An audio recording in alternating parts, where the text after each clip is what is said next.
Ini sorry, aduh saya sebenarnya malas bicara tapi gini. Alkohol itu buat saya jadi impulsif. Saya semakin tidak berpikir.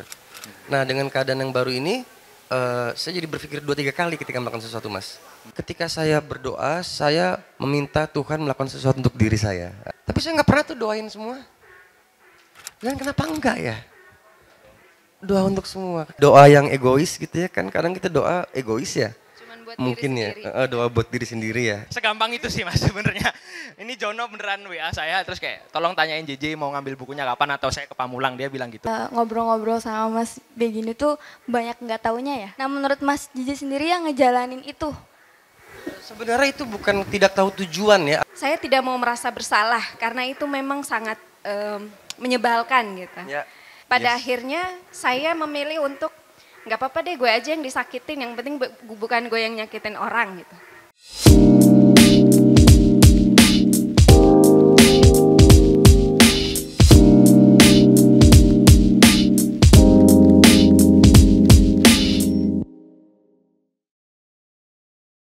Nah, sore ini kita kumpul di sini untuk sebuah, kayaknya reuni kita aja ya, 3 tahun kita ngobrol, persis waktu itu 9 Maret 2021. Karena gue ingat waktu itu kita mau merilis podcast itu pas Hari Musik Nasional. Oh iya. Ternyata ada gangguan karena panjangnya 2,5 jam, maka dia baru diposting sehari setelahnya. Begitu juga kita hari ini, kita tadi rencananya sudah set panggung di depan taman yang indah ini, tetapi kita geser ke sini nggak kalah indah sebenarnya. Tapi dari dua hal itu sih insight yang saya dapat, ternyata kita di hadapan alam tuh nggak berkuasa apapun. Kita menyiapkan semuanya, ternyata harus bergeser dan sebagainya. Ya tadi sempat dapat info ya mestinya Di taman itu ada beanbag. ada beanbag kalau kita ngobrol. Dan 3 tahun ini apa yang berubah aja? Lihat sekarang sudah banyak hal yang terupdate ya. Gue dengar dari Olin, udah nggak mengkonsumsi alkohol lagi. Betul? Ini konfirmasi sekaligus. Apa yang menyebabkan JJ pada posisi itu? Apa ya mas ya? Kayaknya saya punya, nggak tahu apa mungkin anak saya atau apa ya. Intinya saya seperti ngerasa punya arah, apa ya, mercusuar yang baru yang ingin saya tuju gitu. Oke. Dan ya alkohol dampaknya luar biasa negatif buat saya ternyata. Ternyata saya kalah mas, kamu kan kalah sama alam ya. Aku kalah sama alkohol. Oke. Tapi sebenarnya saya juga nggak pengen membahas ini terlalu ini ya. Maksudnya cukup buat diri saya, orang-orang terdekat gitu. Tapi yang jelas dampaknya itu mengeri juga ya. Saya banyak melakukan kesalahan-kesalahan nggak perlu, kekonyolan-kekonyolan yang nggak perlu sebenarnya. Oke. Tapi perjuangan menuju lepas dari itu tidak mudah pasti. Oh enggak, gue dirawat di rumah sakit gue mas. Dirawat berapa lama? 4 hari. 4 hari karena? Ya itu, konsumsi alkohol itu. Yang mungkin berlebihan di saya atau apa saya nggak tahu ya. Tapi kurang lebih itulah ya.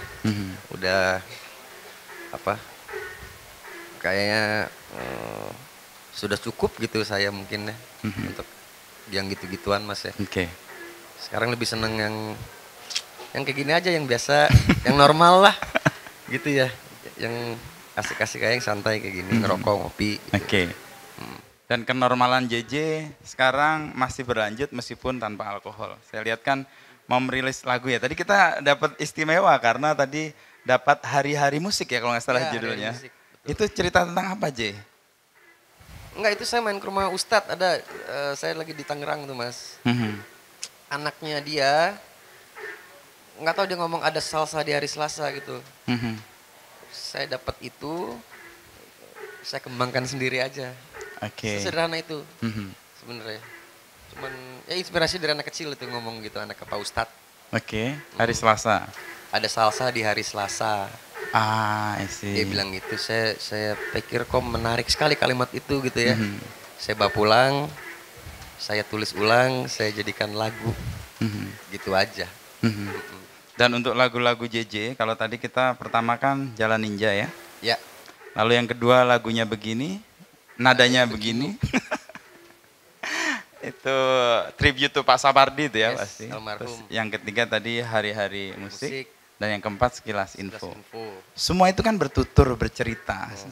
Sebenarnya yang ingin JJ sampaikan dengan syair atau lagu-lagu itu apa sebenarnya? Gak ada mas, saya paling sulit kalau tanya gitu ya. Oke. Karena saya seolah-olah seperti tidak berpikir ketika membuat itu mas. Seolah-olah ya. Mhm. Memang ada lagu-lagu yang tampaknya mengalir terjadi dengan cepat gitu ya. Mhm. Sampai saya berpikir kalau saya jawab pertanyaan mas, Mhm. pasti saya ngarang deh. Pesan Karena itu spontan begitu aja. gitu. Pesan apa ya? Pesan perdamaian mungkin atau pesan-pesan yang positif gitu. Saya rasa saya nggak terlalu memikirkan itu ya. Oke.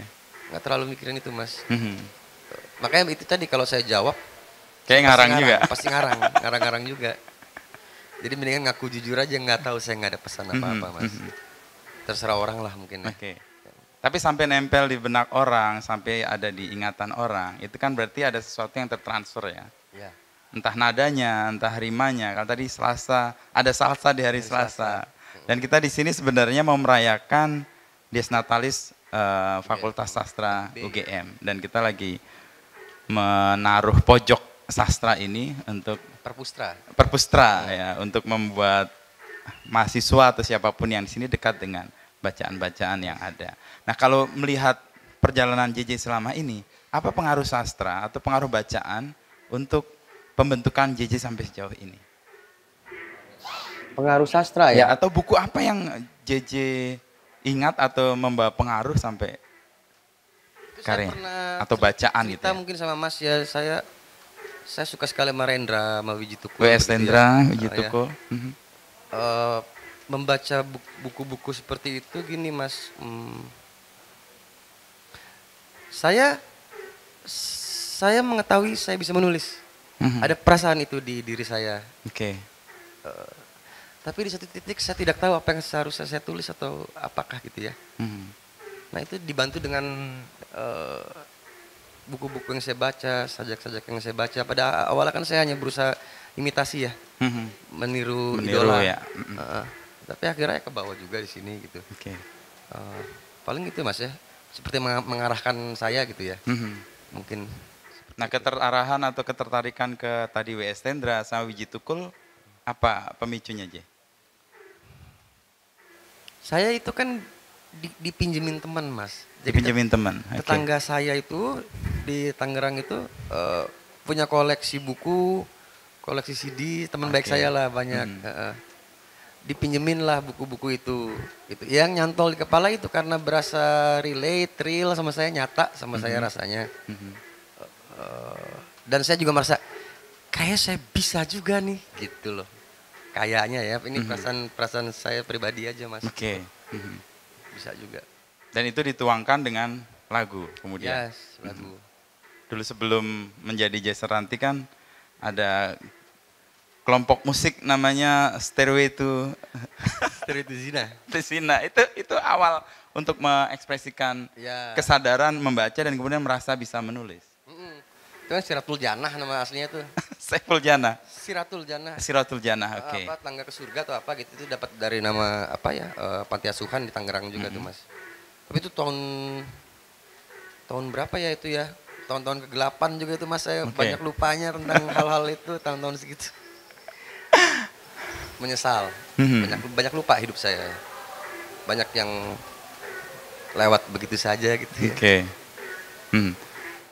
Kalau dalam konteks untuk kemudian berkarya yang sekarang JJ lakukan dan tetap masih produktif ya, membuat lagu, membuat album bahkan hampir tiap 2 tahun bahkan setahun sekali gitu ya. Apa yang memicu dan membuat JJ terus bisa melakukan itu? Nah itu juga saya nggak tahu mas, beneran saya merasa saya dalam hidup ini banyak sekali nggak taunya. Jadi seperti apa, mungkin hidup seperti autopilot gitu mas ya. Oke.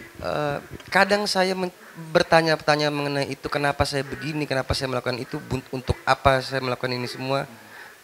Dan ketika saya dapat jawabannya, katakanlah jawaban atau petunjuk itu ya, saya cenderung saya keep sendiri gitu. apa ya, malu gitu untuk mengungkapkan kepada orang lain gitu. Enggak, ya ada perasaan itu saya. Oke. Jadi apapun yang didapat lebih diterima sebagai pengalaman personal. Ya, Mhm. personal banget itu. Termasuk juga kemarin waktu pandemi kan JJ punya keasikan sendiri ya dengan melukis. Sekarang masih jalan? Nah itu dia. Sekarang saya tidak merasakan ada yang terjadi di tubuh saya atau apapun itu. Lumayan lama saya nggak Bersentuhan dengan alat lukis lagi. Mhm. Nah, 3 hari lalu mungkin terakhir saya buat sketsa oret-oret gitu, tapi itu udah gitu. Mhm. Itu juga karena ada kebutuhan untuk single, Oke. jadi saya harus ini Membuat. harus gambar gitu. Oke. Tapi kalau enggak sih, enggak, saya lebih suka sekarang bengong main gitar gitu, nonton FBI Files. Serius? Iya bagus. Terus ada kesibukan yang berubah nggak setelah sebelumnya kan JJ sangat tergantung dengan alkohol ya. Sekarang kan pasti banyak waktu, lebih sadar ya, lebih banyak untuk kegiatan-kegiatan yang lain. Ada yang berubah dari keseharian rutinitas? Iya. Yang berubah ini, aduh, tapi ini personal juga ya. Saya tanya sama istri saya, nanya sama anak saya, siapa yang lebih galak, mama atau papa? Oke. Dia bilang, bapak, tapi dulu. Kalau sekarang mama. Berarti dulu saya itu menyebalkannya luar biasa. Oke. Aduh, udahlah. Ya, jadi teman-teman di sini kalau ada mau bertanya atau mau mengajukan pertanyaan dipersilahkan ya sambil si Gondrong, ada yang dari Gombong, tepuk tangan dari Gombong, 3 jam hujan-hujan menembus. Ini si Gondrong ini siapa namanya? Siap, boleh mau bertanya? Halo, selamat sore Mas JJ. Sorry mas. Perkenalkan nama saya Syam. Ini sebenarnya saya menyampaikan pesan sih dari seorang teman bernama Jono Terbakar. Oke. Katanya Mas JJ mau membeli bukunya Iya. dan kapan bisa bertemu, itu aja sih. Terus berikutnya, segampang itu sih Mas sebenarnya. Ini Jono beneran WA saya terus kayak tolong tanyain JJ mau ngambil bukunya kapan atau saya ke Pamulang, dia bilang gitu. Terus yang kedua, Jono kan pernah mengumpulkan lirik-liriknya sebagai buku. Apakah Mas JJ juga ada keinginan untuk mengumpulkan tulisan-tulisan Mas JJ yang lain menjadi sebuah buku atau sebuah zin atau apalah yang bisa dalam media cetak dan bisa disebarluaskan oleh orang banyak kayak gitu. Begitu. Terus ini terakhir cuma tambahan sih, BTW Mas JJ hari ini hari ulang tahun saya. Terima kasih. Ini main di kampus saya. Selamat ulang tahun. Ini main di kampus saya, tempat saya berproses selama 5 tahun yang lalu, 10 tahun yang lalu, kayak ya terima kasih aja sih intinya saya kayak gitu. Terima kasih banyak. Terima kasih mas. Jono Terbakar ya? Saya pengagum dia juga, karya-karya dia. Waktu itu saya telepon, saya pakai nomor, saya pakai HP teman saya karena saya kan nggak punya HP ya, udah berapa lama nggak punya HP. Nggak tahu tiba-tiba suatu hari saya rindu sama dia gitu, sama Jono gitu, nggak ngerti lah gimana. Saya sering mengalami gitu, tiba-tiba kepikiran teman apa, terus saya telepon atau kayak si Arwin gitu, saya telepon gitu ya. Sampaikan ke dia, apa ya mas ya, saya tunggu sekali di rumah saya. Ke Pamulang ya? Kapan ya, saya nggak pernah ada rencana pasti sih mas. Tapi kalau dia ke rumah saya sih kayak ada-ada aja deh. Nyampe-nyampe aja gitu, ketemu-ketemu aja. Itu ya, yang tadi pertanyaan nomor 2 Yang apa? kedua soal syair ya. Oh iya. Belum ya, mungkin ya. Ngerinya apa ya, dicap sastra banget gitu, ntar gue ikut dalam itu lagi. Apa, pergumulan itu karena kayaknya kalau tongkrongan sastra mengerikan ya mas ya. Mengerikan kan, waduh itu ngeri banget. Saya kayak nggak berani mas, belum inilah. Kalau saya lihat-lihat dari ya kadang-kadang apa misalnya musik gitu ya, yang ini seni rupa, apa ini sastra. Wah sastra paling ajaib lah, anak-anak sastra menurut saya. Ajaib-ajaib gitu kelakuannya. Berarti kita manggung di tempat ajaib nih, karena Tempat anak ajaib, sastra ya. ini. Ini ada kodok nih nyanyi. Yang ketiga, oh itu di ulang tahun udah Yang ya. ketiga ulang tahun. Itu mas mungkin. Mas Syam. Syam. Oke. Terima kasih Mas Syam. Ada yang mau tanya lagi? Ini Mbak yang di depan. Terima kasih. Sebelumnya perkenalkan nama saya Putri. Mau nanya ke Mas JJ nih. Tadi kan ngobrol-ngobrol sama Mas begini tuh banyak nggak taunya ya. Banyak maksudnya ngejalanin kehidupannya tuh banyak ya udah ngalir aja gitu. Dan mungkin aku dan beberapa teman-teman juga merasakan kayak gitu, kayak hidupnya tuh sebenarnya jalan aja, nggak tahu juga gitu. Gimana menurut Mas Jeje yang menjalani kehidupan yang kayak gitu? Menurut sebagian orang tuh seringkali dibilang nggak jelas gitu, karena kita nggak tahu tujuan hidupnya gitu. Nggak, kalau ditanyain ini nggak tahu ya udah ngalir aja. Gitu. Nah menurut Mas Jeje sendiri yang ngejalanin itu? Sebenarnya itu bukan tidak tahu tujuan ya, atau tidak tahu mengapa kita dilahirkan. Itu kan ada pertanyaan seperti itu muncul di usia-usia tertentu gitu Mas ya. Kita pertanyaan eksistensial seperti itu ya. Artinya mungkin saya terlalu banyak bertanya, terlalu banyak mengkritisi diri sendiri. Kayak misalnya tadi Mas Syam, kenapa nggak dibuatin buku? Emang apa mesti dibuat Mas? Iya kayak emang ngapain, biar apa gitu.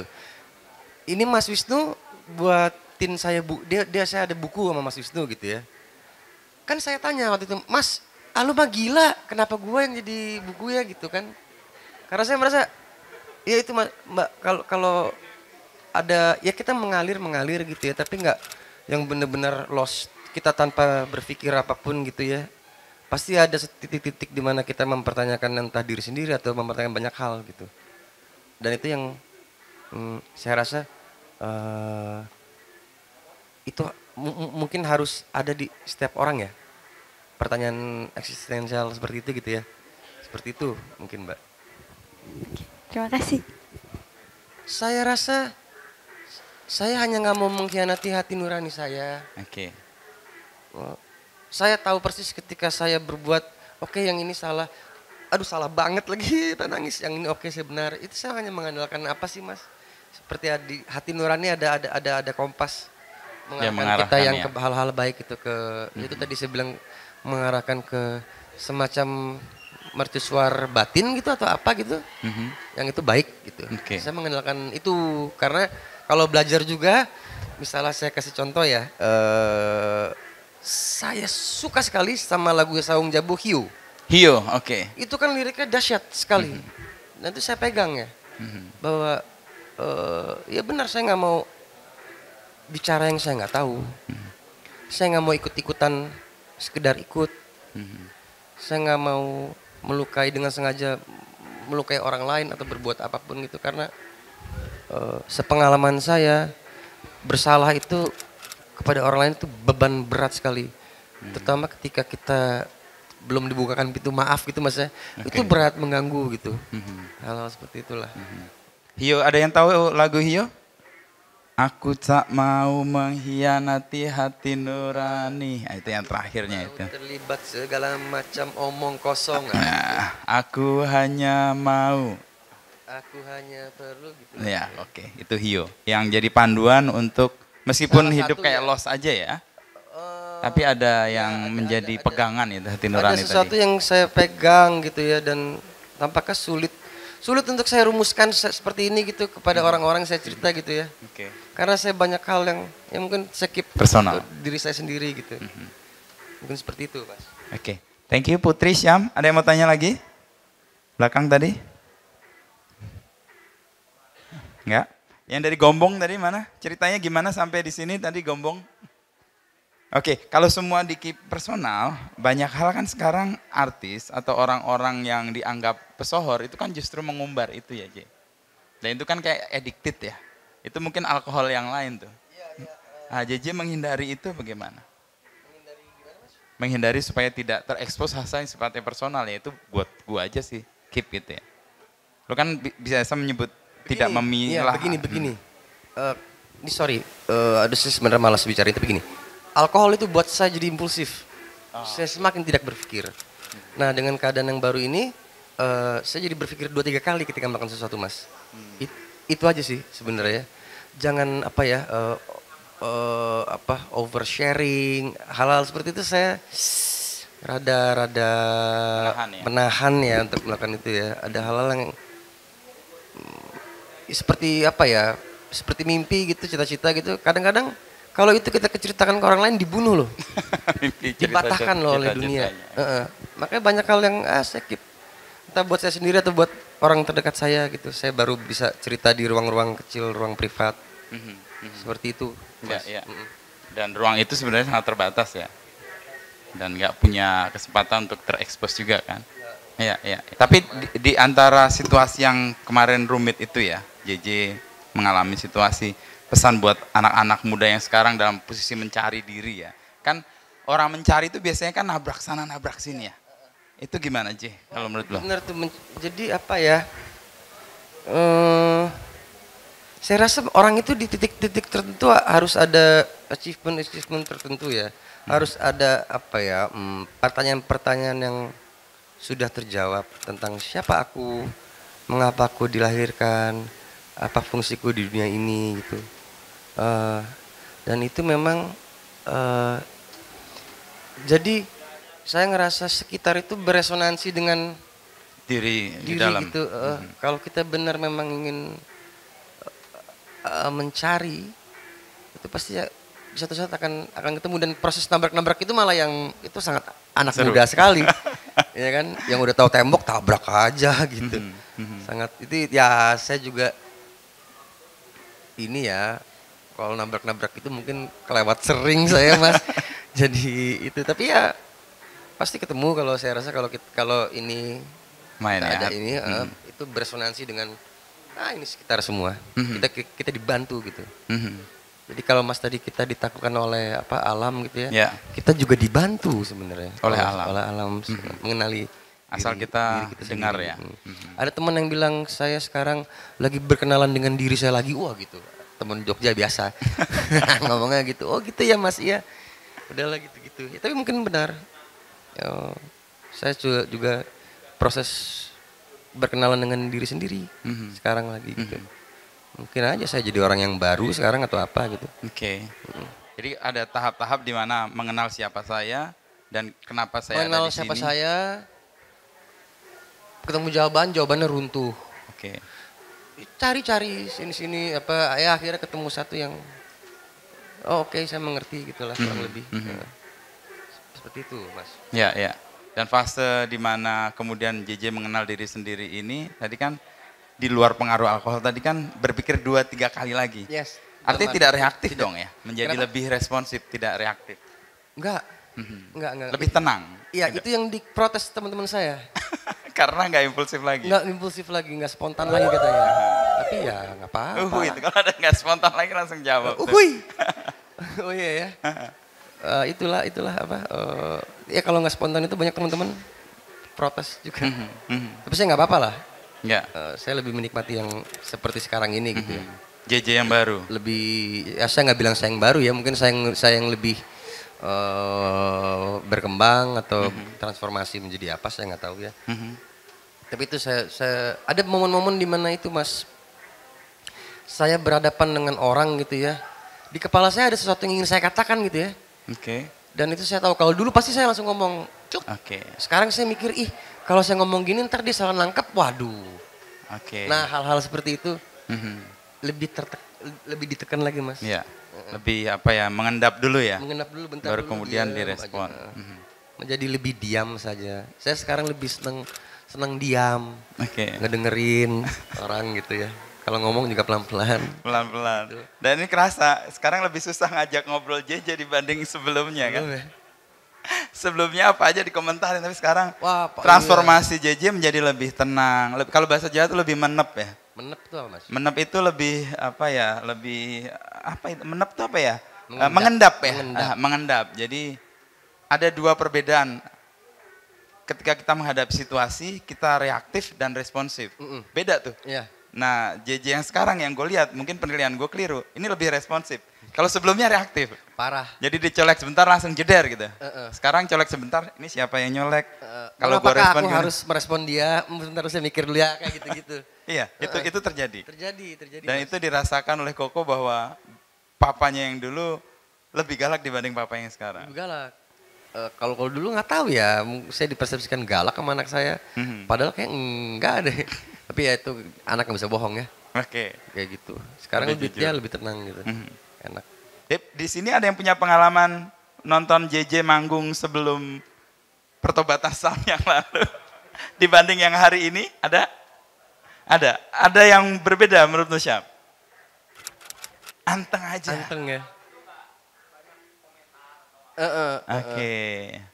Dan Iya, itu bener. itu dengan kesadaran JJ melakukan itu. Iya, akhirnya saya sadar itu Mas bahwa karena gini, saya banyak sekali melakukan hal-hal konyol yang nggak perlu gitu, yang membuat saya merasa bersalah atau malu seperti itu. Maka jadi beban tadi karena jadi bersalah. beban. Sekarang saya enggak, lebih ini aja, lebih tunggu dulu, lihat dulu gitu, amati dulu, amati tiru modif itu bukan ya. Itu lain lagi kalau itu. Gitu aja. Tapi reaksinya menjadi lebih tertata atau responnya lebih pelan ya untuk nggak takut ketinggalan J. Gimana Mas? Ya kan di dunia sekarang itu kan orang pengen sekali cepat melakukan sesuatu terhadap apa dia ingin melakukan apa reaksi atas itu gitu. Saya nggak begitu tertarik dengan orang-orang cepat itu. Saya tidak pakai handphone. Oke. Saya mengurang, saya hampir 0% tidak main sosmed. Baca berita saya tidak pernah. tidak ada ketertarikan. Ada ketertarikan yang luar biasa Intens gitu. gitu Intens nggak ada. Jadi saya nggak takut untuk melambat sih Mas mungkin ya. Untuk sunyi sebentar, diam sebentar, melambat sebentar, merenung sebentar. Itu malah saya rasa orang-orang yang cepat itu malah Membutuhkan mungkin butuh kelambatan. I see. Mungkin ya. Karena itu kan juga orang-orang cepat itu kadang-kadang mungkin ya itu mereka hidupnya autopilot. Mungkin ya. Jalan aja terus. Begitu banyak kesibukan sehingga mungkin kita lupa bertanya. Apapun itu yang menyangkut kedirian gitu ya. Ya itu jadi saya lebih suka melambat. Oke. Dan sekarang Dan seneng rasanya Mas. Enak loh nggak punya handphone gitu. nggak main sosmed terlalu intens. Saya tidak diberondong dengan informasi yang tidak saya perlukan. Oke. Mengontrol informasi yang masuk. Iya, gitu-gitu. Saya lihat itu aja kalau baca berita gitu yang ini aja. Atau apapun itu, mengontrol. Oke. Nah, ini sharing aja pengalamanku lihat JJ sekarang dan yang sebelumnya. Persis kayak Syam, ini lebih kontemplatif tadi. Tadi suasananya saya lebih banyak memejamkan mata tadi. Karena kemudian meresapi kata-katanya dan JJ membawakannya dengan lebih tenang juga. Ya. Tidak sangat hingar-bingar seperti sebelumnya juga. Kalau menurut orang terdekat ya, itu juga karya saya pada akhirnya berubah kan akhirnya. Saya ada perubahan lah ya. Saya tidak marah-marah lagi. Atau mungkin protes atau apa yang hal-hal seperti itu. Oke. Nggak apa-apa juga sih, mungkin itu perjalanan fase gitu ya. Fase kesenian saya, perjalanan kesenian saya atau perjalanan kehidupan saya mungkin seperti itu. Nggak apa-apa. Dan semua resiko yang kemungkinan akan timbul karena itu JJ terima. Terima aja nggak apa-apa. Ya pada dasarnya saya merasa hidup baik sekali sama saya. Musik baik sekali sama saya. Oke. Itu bersyukur. Oke. Dan syukur itu diungkapkan dengan JJ yang baru ini. Ya mungkin gitu Mas. Oke teman-teman, ada yang mau tanya lagi? Mumpung JJ ada di sini. Kalau nggak ada kita akan closing karena udah mau maghrib juga. Ada 2, ini oke silakan. Iya, terima kasih. Saya Ainun. Mungkin mau merespon aja ya, Mas JJ ya. Iya Mbak. Banyak hal dari tadi ya saya simak, sangat filosofis. Waduh. Bahasanya, kata-katanya, jadi kayak, wah, Mas JJ ini jadi orang lain menurut saya. Menurut saya ya Mas ya. Tapi ya siapa tahu juga, ya inilah Mas JJ sebenarnya gitu. Iya mungkin. Mungkin seperti itu. Nah mungkin saya sepakat juga dengan tadi kata-kata, saya tidak mau merasa bersalah karena itu memang sangat menyebalkan gitu. Ya. Dan saya juga udah kayaknya saya juga punya ketakutan itu sih, merasa menyesal, bersalah itu sangat amat tidak ingin saya rasakan karena nggak nyaman. Pada akhirnya saya memilih untuk nggak apa-apa deh gue aja yang disakitin, yang penting bukan gue yang nyakitin orang gitu. Karena rasa bersalah itu yang saya hindari. Jadi secara tidak langsung saya mengorbankan diri saya untuk ya udah, kamu jadi korban misal di dalam relasi, dihianati, dikecewakan dan sebagainya. Tapi dari situ saya plong karena setidaknya saya tidak berhutang maaf gitu dengan orang lain gitu. Mungkin Mas JJ mau respon, terima kasih. Oh iya, itu Mbak Mbaknya lebih senang ketimbang tadi merasa nggak apa-apa, misal di dalam relasi, misal relasi hubungan disakiti iya gitu ya. gitu. Nggak apa-apa deh saya disakiti, yang penting saya nggak nyesel karena saya nyakitin orang, karena itu nggak enak banget. Gini, kalau karena perasaan disakiti lantas menciptakan sebuah karya atau apa ya responnya, itu saya pernah melakukan ya.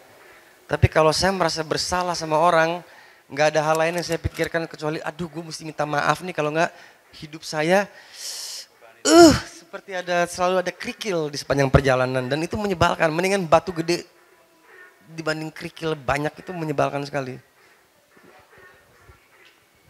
Iya, mau respon juga tadi lagunya Mas JJ yang baru.